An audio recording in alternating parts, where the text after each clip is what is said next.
नमस्कार। यो समय हो अर्थ राजनीतिको। म जितेन्द्र रसिक।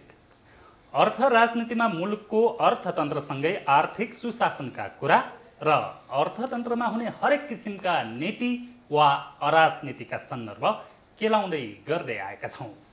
आज हामी कोभिड-19ले थला पारेको मुलुकको अर्थतन्त्र र पछिल्लो समय सरकारमा देखिएको विचलन तथा संसद विघटनको बाटोले अबको अर्थतन्त्रमा कस्तो असर पार्नेछ लगायत विषयमा रहेर कुराकानी गर्नेछौँ। कुराकानीका लागि हामीसँग हुनुहुन्छ वरिष्ठ अर्थविद डाक्टर चन्द्रमणि अधिकारीज्यू। यहाँलाई स्वागत छ सर। हस्, धन्यवाद, नमस्कार। पछिल्लो समय केही दिन अगाडि संसद विघटन भयो।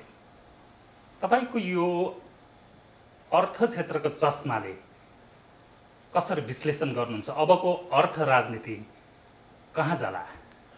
हेर्नुहोस्, अब हामी जुन बेलामा नेपालको राजनीतिक व्यवस्था र शासन पद्धति केही वर्ष अगाडि हामीले परिवर्तन गर्यौँ। नयाँ संविधान आयो, त्यसले नयाँ राजनीतिक व्यवस्था ल्यायो, शासन पद्धतिलाई पनि परिवर्तन गर्थ्यो। किन गरे भन्दा हिजोको पद्धतिले हामीलाई न विकास दिन सक्यो, न सुख समृद्धि दिन सक्यो, न विकासलाई सन्तुलित बनाउन सक्यो, र न हाम्रा स्रोतहरूको न सदुपयोग हुन सक्यो, र न जनताले हामीले शासन गरिराखेका छौँ है भन्ने खालको र आफूसित भएर सो साधन र स्रोत चाहिँ आफैले प्रयोग गर्न पाएका छौँ भन्ने खालको अनुभूति पनि गर्न नपाएको हुनाले हामीले नयाँ शासन व्यवस्था ल्यायौँ।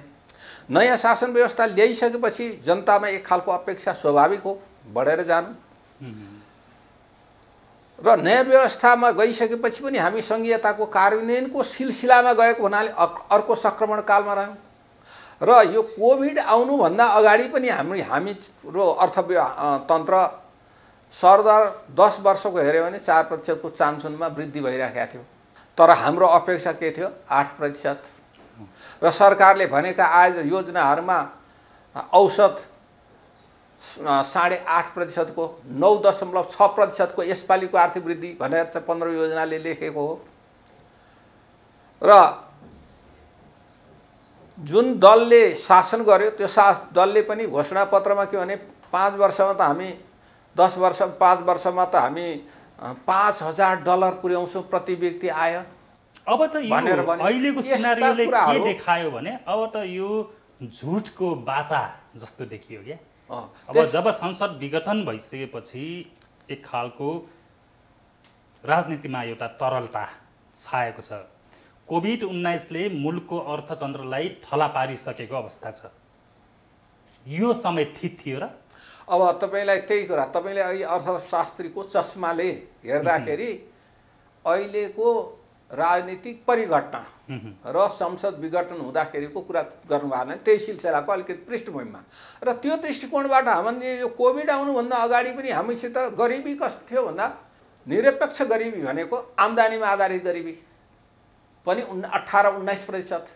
तर अहिले 21औं शताब्दीमा त्यो खालको गरिबीलाई मापन त्यो पुरानो आउटडेटेड भइसक्यो। अब अहिले त बहुआयामिक गरिबी, शिक्षा, स्वास्थ्य र जीवनसँग जोडिएका सेवा सुविधा माथिको पहुँचको विषयलाई लिएर विश्लेषण गरेर बहुआयामिक गरिबीलाई प्रमुख रूपमा लिइन्छ।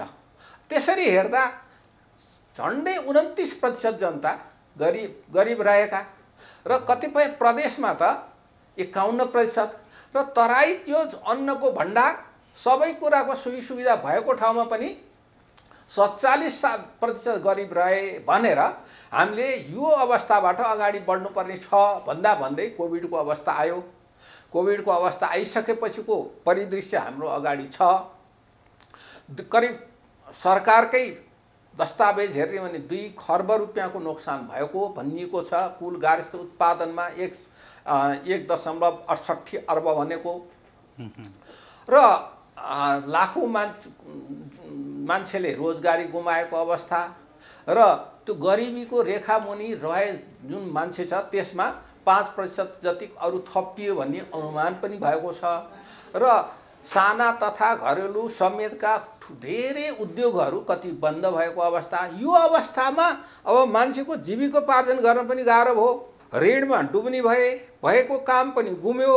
अब बरु हामी यो लकडाउन होइन, लकडाउनलाई छिचोलेर जाउँ भनेर मान्छेले जीव ज्यानलाई जोखिममा राखेर बाहिर निस्केर आर्थिक क्रियाकलापमा लागेको अवस्थामा मान्छेको मैले यो किन भने भन्दा आर्थिक विषय, समृद्धिको विषय, जीविकोपार्जनको विषय चाहिँ कति महत्त्वपूर्ण रहेछ भन्दा मर्नुभन्दा चाहिँ नि के अरे बौलाउनु जाति भने जस्तरी मान्छे त्यो आफ्नो जीव ज्यानको माया नगरिकन त्यो अवस्थामा आएको बेलामा अहिले जुन दलले 5 वर्ष शासन गर्छु भनेर भनेको छ, झन्डै 2/3 मत प्राप्त गरेको अवस्थामा र घोषणापत्रको माध्यमबाट विभिन्न खालका प्रतिबद्धता जाहेर गरेको अवस्थामा ती कुरा पुरा नगर्दै निर्वाचनको चाहिँ नि घोषणा गर्नु, त्यो एक खालको मध्यावधि निर्वाचनको घोषणा गर्नु भनेको चाहिँ यो अर्थतन्त्रको विषयलाई, आर्थिक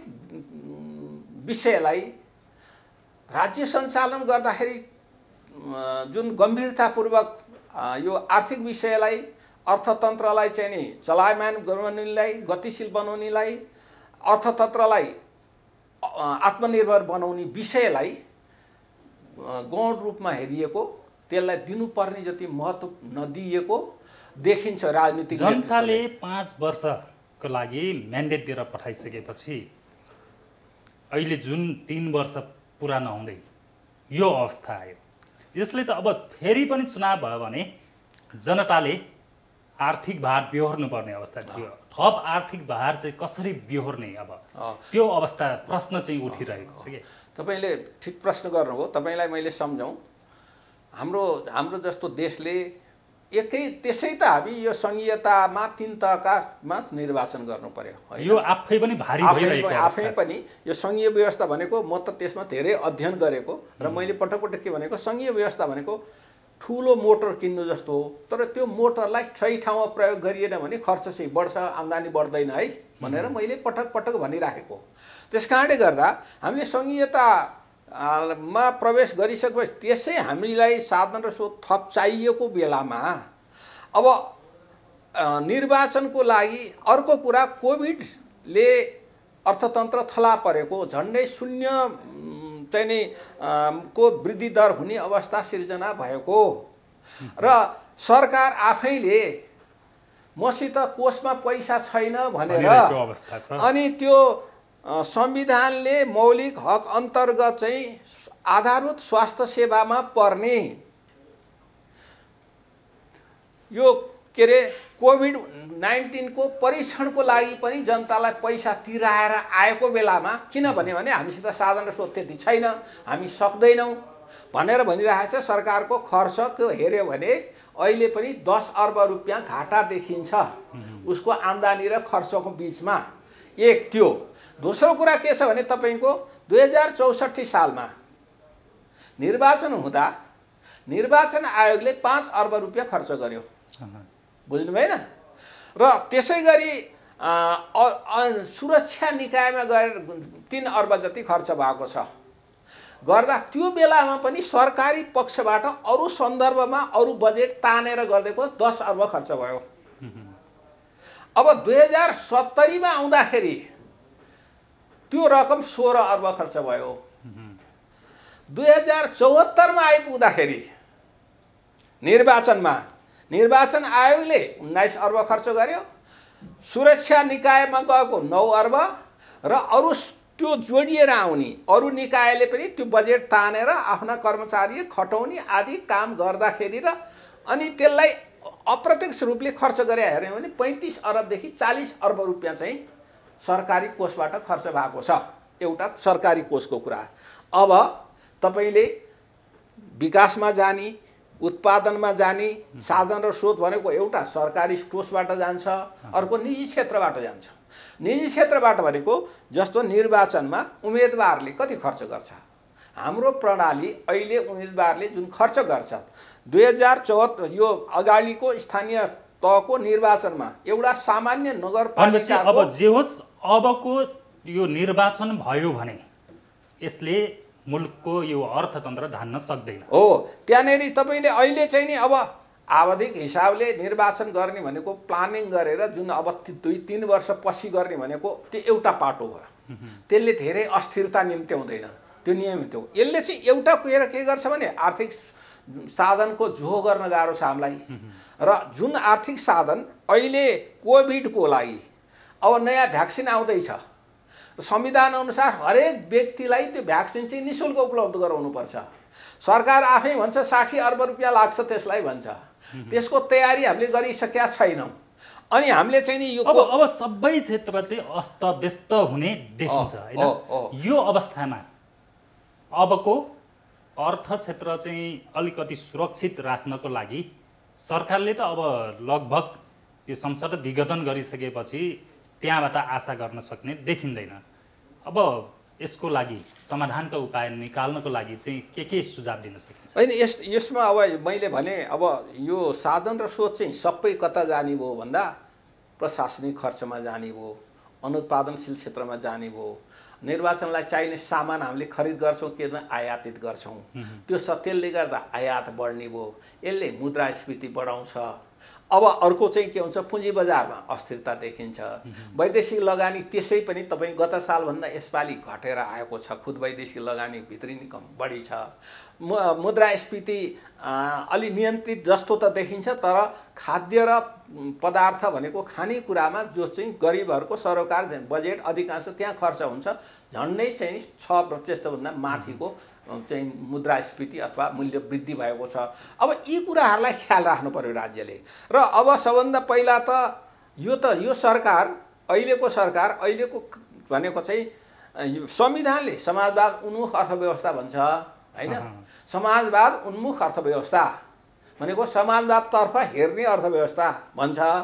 र अनि दल चाहिँ के भनेर आएको भने मार्क्सवादी सिद्धान्तमा चल्या हो है भन्छ। मार्क्सवादले के भन्छ भन्दाखेरि साधन र स्रोतको त्यस्तो किसिमले उत्पादनमा प्रयोग गरौँ र त्यसको पद्धतिले चाहिँ के गर्यो, त्यसबाट आएको प्रतिफल चाहिँ समानुपातिक रूप हिसाबले तल्लो वर्ग मध्यम वर्गमा पनि पुगोस्।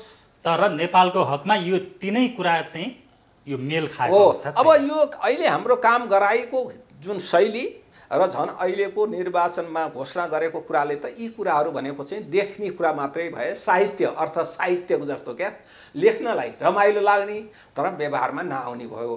अब एउटा त तपाईँले भन्नुभयो जस्तो यसलाई सबभन्दा पहिला त एउटा शक्ति पृथकीकरणको सिद्धान्त अनुसार हुन त यद्यपि संविधानविदहरूले पनि भनिराखेका छन् यो चाहिँ गलत भयो भनेर।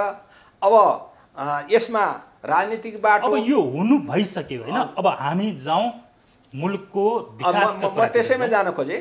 वैधानिक बाटो चाहिँ नि के अरे यो संसदीय बाटो र कानुनी बाटोबाट हेर्दाखेरि अब कोर्ट चाहिँ कहाँ गयो, सर्वोच्च अदालतमा गएको छ। त्यस कारणले शक्ति पृथकीकरणको सिद्धान्त अनुसार न्यायिक निकायले स्वतन्त्र ढङ्गले न्यायिक निरूपण गरिदिँदाखेरि जे देखियो त्यसो गरोस् भन्ने हाम्रो आग्रह हैन। अब त्यसपछि त्यसो हुँदाखेरि पनि दुईटा कुरा हुने भयो।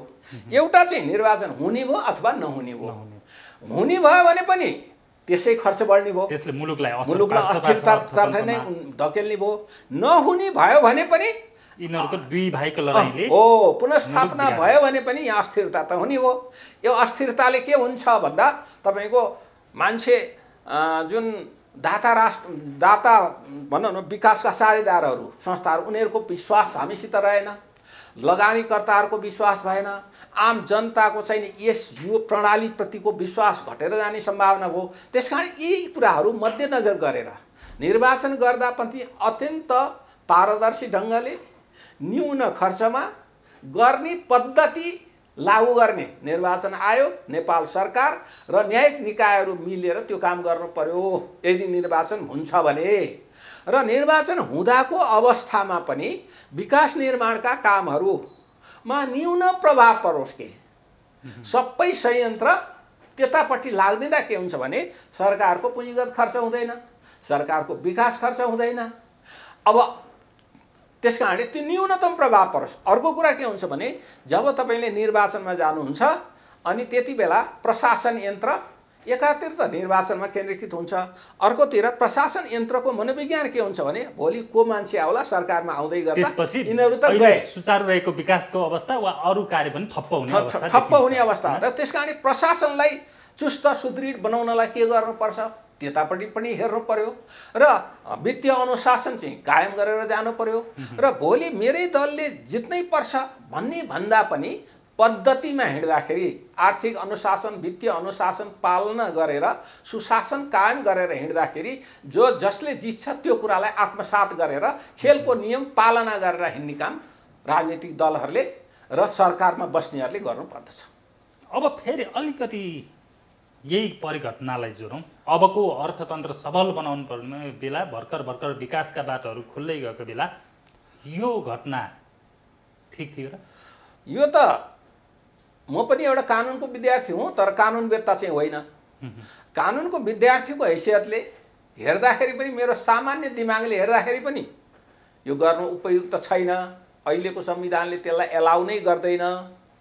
अब दोस्रो कुरा मैले अघि नै भने राज्य सञ्चालन गर्नेहरूले अबको 21औं शताब्दीमा अहिलेको चेतनाको अवस्थामा चाहिँ राजनीतिक कुरा पोलिटिक्स मात्रै खेलेर भएन। पोलिटिक्सबाट त पोलिटिक्समा जानुभयो नि त हाम्रो राजनीतिज्ञहरू त होइन, पोलिटिसियन भएर निक्लिनु भयो नि त, राजनीतिबाज भएर निक्लिनु हो, तिगडमबाज गर्ने चाहिँ नि प्रवृत्ति देखियो। त्यसकारणले गर्दा उहाँहरूले चाहिँ अबको राज्य व्यवस्था भनेको प्योर राजनीति र निर्वाचन गर्ने सत्ता चलाउने आफू पदमा बस्ने मात्रै होइन कि आर्थिक विषय चाहिँ महत्त्वपूर्ण पक्ष हो। स्वतन्त्र आत्मनिर्भर स्वाधीन अर्थतन्त्र निर्माण चाहिँ मेरो दायित्व हो भन्ने कुरा मनमा हेक्का राखेको भए अहिले यो हुँदैन थियो। त्यो कुरा हेक्कामा नराखेको हुनाले यो चाहिँ नि अहिले निर्वाचनको चाहिँ नि संसद विघटन गरेर निर्वाचनको घोषणा गरिएको जस्तो मलाई लाग्छ। यो परिवेशले त तपाईको जुन मुलुक प्रधान भन्दा पनि स्वार्थ प्रधान देखियो होइन अहिलेको घटना, पक्कै पनि, जसले अबको मुलुकको अर्थतन्त्रलाई 10 वर्ष पछाडि धकेलियो भनेर चाहिँ एक खालको आवाजहरू आइरहेको अवस्था। पक्कै पनि किनभने तपाईँले समयमा काम नगरेपछि तपाईँले लगानीकर्ताको विश्वास गुमेर जाने भयो, सुशासन कमजोर भएर जाने भयो, पूर्वाधार निर्माणका कुराहरू जुन छन् अगाडि बढेका कुराहरू ठप्प भएर जाने भए। अब त्यति मात्रै होइन, यो एक तहको केन्द्र सरकार मात्रै होइन, या तीनटै तहमा चिरा हुने भए, यसको असर त्यहाँसम्म तीनटै तहमा चिरा हुने भएको अवस्था छ। यसले गर्दा हाम्रो आर्थिक कुरा अर्थतन्त्रलाई अगाडि बढाउने कुरालाई त भनौँ न सामान्य अर्थमा भन्दाखेरि 10 वर्ष भन्यो, 10 वर्ष पछि जानु भने के हो त, त्यो 25 वर्षलाई पछि जानु नि हो नि त। हामीले त फेरि तपाईँले 25 वर्षको हाम्रो चाहिँ एउटा सपना देखेर हिँडेका छौँ भनेर सरकारले भने ती सपनाहरू त चकनाचुर हुने भए होइन। अर्को कुरा के भने यसमा के देखियो भने नेपालमा स्टेट्सम्यानहरूको कम देखियो, राजनेताहरूको कम देखियो, जो दूरदर्शी हुन्छ, जुन चाहिँ नि देशलाई पृष्ठभूमिमा राखेर काम, केन्द्रबिन्दुमा राखेर काम गर्छ। मेरो पार्टी र मेरो पद, मेरो गुट, मेरो समूहभन्दा पहिला मेरो देश हो, जनता हुन्। हाम्रो अहिले चाहिँ यहाँ के भयो भने अब हामी विडम्बना भनौँ, दुर्भाग्य भनौँ, तपाईँले केन्द्रबिन्दुमा पहिलो केन्द्रबिन्दुमा राज्य राष्ट्र हुन्छ, त्यसपछि दोस्रो बेन्चमा गएर दोस्रो घेरामा जनता, तेस्रो घेरामा चाहिँ नि आम सर्वसाधारण जनता भन्यो दोस्रोमा, तेस्रोमा चाहिँ यो पार्टीहरू, चौथोमा चाहिँ त्यो त्यसभित्रका रहेका वैधानिक स्वार्थ समूहहरू, त्यसपछि परिवार, त्यसपछि व्यक्ति बस्नुपर्ने। तर ठ्याक्कै उल्टो अहिलेको चाहिँ ठ्याक्कै उल्टो, व्यक्ति केन्द्रबिन्दुमा अनि त्यो राष्ट्र चाहिँ सबभन्दा पछाडिको बेन्चमा पर्न गएको छ। यो एउटा दललाई मात्रै होइन, हाम्रो दलहरूको चाहिँ राजनीतिक दलहरूको चरित्र सबैमा त्यस्तो भएको छ। तर त्यसमा पनि अहिलेको जुन निर्वाचनको घोषणा गरियो कुसमयमा, त्यसले चाहिँ उहाँहरूमा दूरदर्शिता, राजनीतिक चाहिँ एक खालको सोच र देशलाई प्रतिस्पर्धी बनाउने, विश्व सामु चाहिँ नि एउटा चिनाएर लैजाने र इमेज राम्रो बनाउने तर्फ चाहिँ उहाँहरूको ध्यान गएको देखिएन। त्यस्तो भए त स्वाधीन अर्थतन्त्रको लागि आत्मनिर्भर अर्थतन्त्रको लागि के हुनुपर्छ त? अहिले हाम्रो अर्थतन्त्रको अवस्था के छ? यो अर्थतन्त्रले धान्न सक्छ कि सक्दैन? अहिले कुनै पनि विश्लेषण नगरिकन यो एकाएक यतापट्टि त कुनै विश्लेषणै भएको छैन। यतापट्टि कुनै विश्लेषणै भएको छैन। हुन त कति मान्छेले भन्नु होला होइन अब यसको दीर्घकालीन असर हैन हजुर लगानी क्षेत्रमा देखिने त निश्चित जस्तै नै भइसक्यो। पक्कै पक्कै पक्कै पक्कै कुन कुन क्षेत्रमा के कस्तो असर पर्ला तपाईँ? अनि यसमा हेर्नुहोस्, अब सबभन्दा मैले त यहाँ सबभन्दा पहिला के भने अब एउटा त अहिले बलियो सरकार, झन्डै 2/3 सरकार भन्ने थियो, त्यसले जुनबाट अपेक्षा त्यो नै रहेन। अब रहेन। त्यसले गर्दा के भने नीतिगत स्थायित्व, नीतिगत निरन्तरता नहुने हो। त्यसले गर्दा लगानीकर्ताहरूको पनि विश्वास गुमेर जाने भयो, विकासका साझेदारहरूको पनि विश्वास पनि गुमेर जाने भयो। स्वार्थ समूहहरू अन्तर्राष्ट्रिय स्तरमा अहिलेको विश्व नेपाल म एक्लै चलाउँछु भनेर नेपाल चल्दैन। त्यो नेपालको अर्थतन्त्र होस् अथवा राजनीति होस्, काहीँ न काहीँबाट देखिने नदेखिने सिन अनसिन चाहिँ तत्त्वहरूले काम गरिराखेका हुन्छ। जब नेपालमा अस्थिरता हुन्छ त्यो तत्त्वहरूले काम गर्छ। त्यो तत्त्वहरूले काम गर्दा अनि आर्थिक विषयका कुराहरू, आर्थिक पक्षका कुराहरू पछाडि पर्दछन्, त्यो प्राथमिकतामा पर्दैनन्। अब चाहिँ नि पूर्वाधार निर्माणका कुराहरू पछाडि जाने भए, लगानी पछाडि जाने भयो, रोजगारी सिर्जना नहुने भयो भनेपछि त हामीले 2030मा मध्यम आय भएको राष्ट्र बनाउने भनेर भनेका कुरा कोभिडको कारणले गर्दा र हाम्रो काम गराएको हिजोको सुस्तता, हिजोको कार्यशैली अनि कोभिड र यसले समेत गर्दा त 2030को ठाउँमा 2040मा पुग्दैन भनेर भन्ने ठाउँ चाहिँ छैन। अब यसले विदेशी लगानीकर्तालाई त एक खालको शङ्का उत्पन्न गराइसक्यो र उहाँहरू अब हटपट नेपाल आउनको लागि, लगानी गर्नको लागि 2 पटक सोच्ने अवस्थामा पुर्याइसक्यो। अब मुलुकमै रहेका निजी लगानीकर्ताहरूलाई चाहिँ यसले कस्तो असर पार्ला? अब मुलुकभित्रै भएका लगानीकर्ताहरूलाई पनि जब निर्वाचन हुन्छ तिनटै तहको, भोलि चाहिँ अब झन्डै 1.5 वर्षपछि त स्थानीय तहको त नियमित निर्वाचन हुन्छ। अब स्थानीय तहले भर्खर काम गर्न थालेको अवस्था थियो र यी तीनटा तहको बिचमा नीतिगत चाहिँ नि हार्मोनाइजेसन भन्छ नि, समन्वय नभएको कारणले गर्दा तपाईले केन्द्रबाटको एउटा नीतिको कारणले लगानीकर्ता स्थानीय तहको क्षेत्रभित्र भूगोलभित्र गएर एउटा काम गर्छ, प्रदेशले एउटा नीति दिन्छ, स्थानीय तहले अर्को नीति दिन्छ। त्यसले गर्दा यहाँ के भइराखेको थियो भन्दा लगानीकर्ताहरूको कामलाई सहजता भइराखेको थिएन, समन्वय भइराखेको थिएन। ती कुराहरू बिस्तार क्रमशः अब सल्टिनुपर्छ भनेर भनिराखेको अवस्थामा यसरी यो फेरि अर्को अवस्था हुने। अब भोलि कस्तो दल आउला, कुन दलले चाहिँ उ गर्ला र सरकार बन्दा कस्तो ह्याङ पार्लियामेन्ट होला कि नह्याङ पार्लियामेन्ट होला कि त्यसले कस्तो नीतिलाई गर्ला भन्ने कुराको प्रभाव चाहिँ त्यसको साइकोलोजिकल भनेको मनोवैज्ञानिक प्रभाव पर्छ। र अहिले पुँजी बजार जस्ता कुराहरूबाट देखिन्छ, चाहिँ मौद्रिक बजारको कुराहरूबाट देखिन्छ, डलरमा हुने फ्लक्चुएसनहरूबाट देखिन्छ, अब व्यापार आयात व्यापार निर्यात व्यापारबाट देखिन्छ। यी कुराहरू क्रमशः त्यससित जोडिएर आउँदै जान्छ र ती सूचकहरू चाहिँ नकारात्मक हुँदै जान्छ। भनेपछि अब यसले चाहिँ समग्र क्षेत्रमा गहिरो प्रभाव पार्ने निश्चित पक्कै पनि। यसले त राम्रो सन्देश त दिँदैन नि। जस्तै अब यो हिउँदे अधिवेशन गर्ने बेला हैन, सरकारले यो त हिउँदे अधिवेशन गर्ने बेला भएको थियो, यो पनि असर पर्यो। अब आउने बजेटका योजनाहरू हैन, यो योजना प्लानिङ गर्नुपर्ने थियो। अब त यी बाटोहरू पनि तहस नहस जस्तो देखिने भयो। अनि हतारमा बजेट ल्याउँदाखेरि त्यसले त मुलुकको अर्थतन्त्रमा एक खालको असर त पार्छ नि हैन। चालु वर्षको बजेट आउँदा नै मैले भनेको थिएँ भने यो चालु वर्षको बजेट जुन आएको छ नि, यो त कार्यान्वयन हुने बजेटै होइन, यसले प्राथमिकतालाई समात्नै सकेका छैन भनेको थिएँ। र अहिले आउनुभएको अर्थमन्त्रीज्यूसित पनि मैले सामान्य कुरा हुँदाखेरि के भने, तपाईँले यो बजेटलाई रिभ्यू गर्नुहोस् र अहिलेको प्राथमिकताको पुनर्प्राथमिकीकरण गर्नुहोस् र आवश्यक पर्यो भने पूरक बजेट समेत ल्याएर काम गर्नुपर्छ है भनेर भन्या।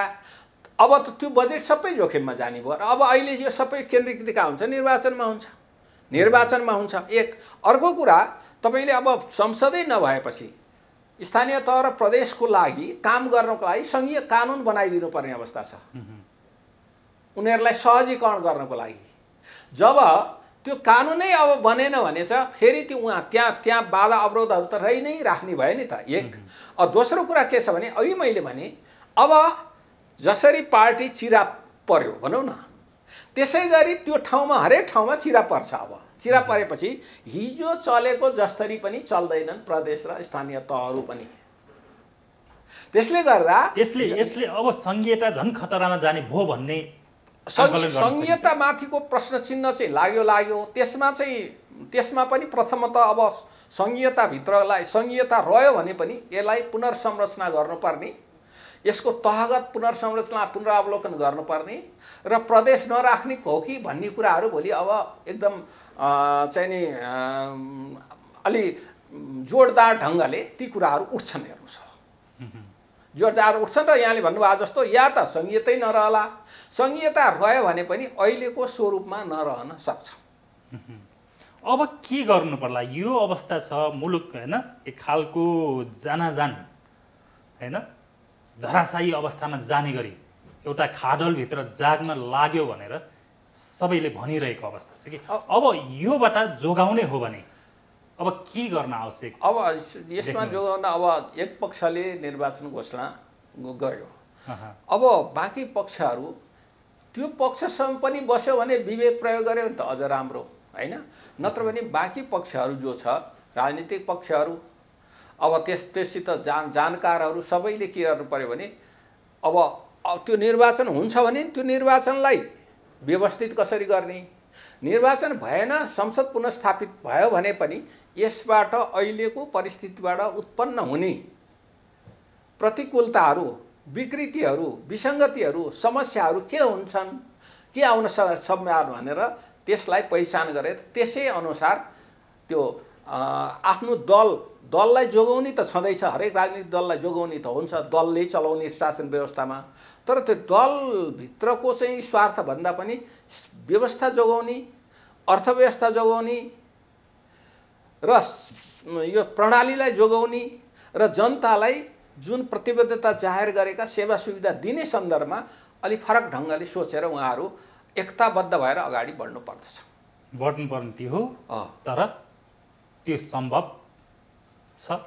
अब यसो छ, अब सम्भव असम्भव भन्ने त गर्नेमा भर पर्छ। हामीले त असल नियतले यसो गर्नुपर्छ सिनारियो हेरेर पनि विश्लेषण गर्न सक्छ। अहिलेको सिनारियो हेर्दाखेरि पनि के हुन्छ भने एउटा पक्ष गर्नेले गरिसक्यो, बाँकी त ले त गर्न सक्छन् नि त, बाँकी एक ठाउँमा आउन त सक्छन् नि त। नियत असल नियत राखेर असल लक्ष्य र असल उद्देश्यका साथ के कतिपय कुराहरूमा सहकार्य त गर्न सक्नुहुन्छ। त्यसो भयो भने केही हदसम्म मुलुकको अर्थतन्त्रदेखि लिएर विभिन्न क्षेत्रलाई जोगाउन मद्दत गर्छ। अहिलेका परिघटनाले एउटा पार्टी फुटेको परिघटना, अर्को र निर्वाचन घोषणा भएको दुईटा परिघटनाले निम्त्याउन सक्ने प्रभाव त्यसले देशलाई आर्थिक सामाजिक सुरक्षा का विषयमा, राजनीतिक विषयमा प्रतिकूल जुन प्रभाव पार्छन् त्यसलाई न्यूनीकरण गर्न सकिन्छ। समय दिनुभयो, धेरै धेरै धन्यवाद। हस्, धन्यवाद, नमस्कार। अर्थ राजनीतिमा वरिष्ठ अर्थविद डाक्टर चन्द्रमणि अधिकारीसँग बदलिँदो राजनीतिक परिवेश र मुलुकको अर्थतन्त्रको विषयमा रहेर कुराकानी गर्यौँ। बिजनेस प्लस टेलिभिजन हेर्दै गर्नुहोला। म जितेन्द्र रसिक अहिलेलाई बिदा हुन्छु। Business plus, business first. नमस्कार।